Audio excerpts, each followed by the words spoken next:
Praise the lord. పరిశుద్ధుడు పరిశుద్ధతుల మహనీయుడైన క్రీస్తు యేసు నామములో మీ ఆత్మ, ప్రాణము, శరీరము సంపూర్ణముగా పరిశుద్ధపరచబడునుగాక. ఈ దినపు యేసయ్య జీవపు మాట యోవేలు ప్రవచన గ్రంథం 3వ అధ్యాయం 9వ వాక్య భాగము. సిద్ధపడి రావలెను. యేసయ్య రక్తము, వాక్యము, ఆత్మ చేత కడుగబడి పరిశుద్ధపరచబడి ప్రభువు రాకడ దినము వరకు మచ్చ, ముడత, డాగు, కలంకము లేని పవిత్రమైన పరిశుద్ధమైన మహిమగల సంఘముగా మహిమగల రాకడలో మహిమగల మహారాజు ఎదుట నిలుచుటకు సిద్ధపడుచున్న నా దేవుని ప్రియ సంఘమా, ప్రభువు పెళ్లి కుమారుడై ఆయన రాబోవుచున్నాడు. పెళ్లి కుమార్తెగా వధువు సంఘముగా మనమందరము సిద్ధపడి ఉండవలెను. ఆత్మీయంగా మనము ప్రతి విషయములో సిద్ధపాటు కలిగిన వారమై ఉండవలెను. లోక సంబంధమైన వాటికి, శుభకార్యములకు సిద్ధపడి వెలుదురు కదా. అలాగే దేవుని సన్నిధిలో ఆయనకు కనబడుటకు మనము సిద్ధపడి రావలేను. ఆయన స్వరమును వినుటకు, ఆయన మనలను చూచునట్లు, మనము ధైర్యముగా ఆయన ఎదుట నిలవబడినట్లు శుద్ధీకరించబడిన వారమై ఆయనకు కనబడవలేను.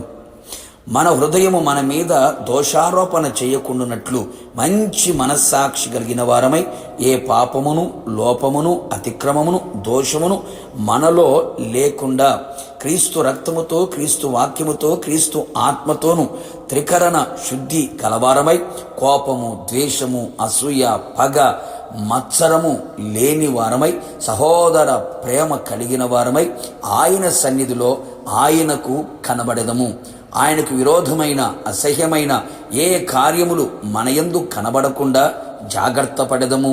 సిద్ధపడి ఆయన సన్నిధిలో నిలిచి ఉండెదము. యుద్ధమునకు సిద్ధపడి ఉండవలెను. అవును ప్రియులారా, మనము జీవము గల దేవుని సైన్యములో చేరిన క్రీస్తు యేసు సైనికులము. ఆయన మనలను దండులో చేర్చుకొనెను. అపవాది కార్యములతో, శరీర కార్యములతో, పాపముతో, లోకముతో మనము యుద్ధము ప్రతి దినము చేయవలెను. ఆత్మ సంబంధమైన యుద్ధోపకరణములను ధరించుకొనిన వారమై యుద్ధరంగములో నిలిచి పోరాడి గెలిచి విజయముతో సింహాసనం మీద కూర్చుండుటకు ఎల్లవేళలా ఆయన సన్నిధిలో యుద్ధమునకు సిద్ధపడి ఉండవలెను. ఇంకను ఆయన చిత్తానుసారముగా ప్రవర్తించుటకు మనము సిద్ధపడి రావలేను. అవును ప్రియులారా, స్వచిత్తము కాక, మనుషుల చిత్తము కాక సంపూర్ణముగా ఆయన చిత్తమునకు అప్పగించుకునిన వారమై సంపూర్ణమై ఉన్న దేవుని చిత్తమును తెలుసుకొని మన బ్రతుకు దినములన్నీ ఆయన చిత్తాన్ని అనుసరించి నడుచుటకు మనసా వాచ సిద్ధపడి ఉండెదము. నీ చిత్తమే సిద్ధించునుగాక అని మనస్ఫూర్తిగా పలికెదము. మరొక్క సంగతి, మనం ఎప్పుడూ సిద్ధముగా ఉండాలి. మనతో ఉన్నవారిని కూడా మనమే సిద్ధపరచవలెను. విశ్వాసముతోను, ప్రార్థనతోను, పరిశుద్ధతతోను, పరిశుద్ధాత్మ శక్తితోను, వాక్యానుసారమైన జీవితముతోను విధేయత కలిగిన వారమై సిద్ధపడి మెలకువగలిగిన వారమై ఆయన వచ్చినప్పుడు ఆయనతో నిలుచుటకు, ఎదుర్కొనుటకు సిద్ధపడెదము.